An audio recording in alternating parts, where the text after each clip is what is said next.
Bienvenue dans Légendes de l'écran, le rendez-vous passionnant qui explore les vies fascinantes de personnalités marquantes du monde des écrans. Aujourd'hui, plongeons-nous dans la carrière de Barry Nelson. Nelson est né à San Francisco, fils d'immigrants norvégiens Betsy et Trygve Nielsen.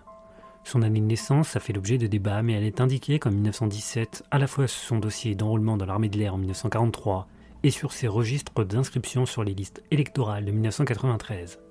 Il a obtenu son diplôme de l'UC Berkeley en 1941, où il a joué comme acteur dans des productions théâtrales étudiantes. Avec MGM, Nelson a fait ses débuts à l'écran dans le rôle de Paul Clark dans Shadow of the Sin Man avec William Powell et Myrna Loy et Donna Reed. Il a ensuite interprété Lee Rankin dans le film Johnny Heger avec Robert Taylor et Lana Turner. Pendant son service dans les forces aériennes de l'armée américaine pendant la Seconde Guerre mondiale, Nelson a fait ses débuts sur scène à Broadway dans la pièce de Moss Hart, Winged Victory, dans le rôle de Bobby Griggs. Sa prochaine apparition à Broadway était en tant que Peter Sloan, dramaturge, dans Light Up the Sky. Il est apparu à Broadway avec Barbara Bel Geddes dans la production originale de The Moon is Blue. Pendant la durée de la pièce, il a également joué dans un drame de CBS intitulé The Hunter, qui a débuté en juillet 1952. Il y a interprété Bart Adams, un riche jeune américain dont les activités professionnelles l'entraînaient dans une série d'aventures. Il a également joué avec Lauren Bacall dans la comédie Cactus Flower, Dab Burrows en 1965 et avec Dorothy London dans The Five Leaves I Falling en 1969. Nelson a joué un autre rôle à Broadway, celui de Gus Hammer, dans The Rat Race. Il a été le premier acteur à incarner James Bond à l'écran dans une adaptation de 1954 du roman Casino Royale de Ian Fleming dans la série télévisée Climax, précédant l'interprétation de Sean Connery. Il semble que cela a été considéré comme un pilote pour une éventuelle série télévisée James Bond, bien qu'il ne soit pas certain que Nelson ait eu l'intention de continuer à jouer le personnage. Nelson a interprété James Bond comme un agent américain que certains dans le programme appelaient Jimmy. En 2004, Nelson a déclaré « À l'époque, personne n'avait entendu parler de James Bond. Je me grattais la tête en me demandant comment jouer le rôle. Je n'avais pas lu le livre ou quoi que ce soit parce qu'il n'était pas bien connu. » Le programme mettait également en vedette Peter Lorre dans le rôle de Le Chiffre, le principal méchant.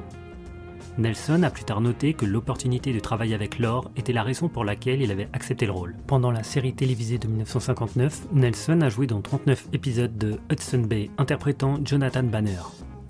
Nelson est apparu en tant que Grant Decker dans Threes of Evil, un épisode de 1960 de The Dupont Show with June Allison. Ses autres crédits télévisés incluent des apparitions dans Alfred Hitchcock Presents, Ben Cassé, The Twilight Zone, Dr Kildare et plus tard en jouant un clochard dans un épisode de The Ropers. Il est apparu régulièrement à la télévision dans les années 60, ayant été l'un des invités mystères de What's My Line, et plus tard en tant que panéliste invité dans ce populaire quiz show de CBS. Nelson a également été un panéliste semi-régulier dans les versions diurnes et nocturnes de Two Till the Truth pendant 3 ans de son déroulement de 1962 à 1965, ainsi qu'un panéliste invité quelquefois en 67. Nelson est apparu le deuxième plus fréquemment dans l'émission de jour pendant les 3 années où il était semi-régulier. Il a été l'un des divers animateurs du programme de radio de NBC Monitor au milieu des années 60. Nelson est apparu dans les versions scéniques et cinématographiques de Marie-Marie. Il a dirigé la pièce The Only Game in Town en 1968, tout en jouant le rôle de Joe.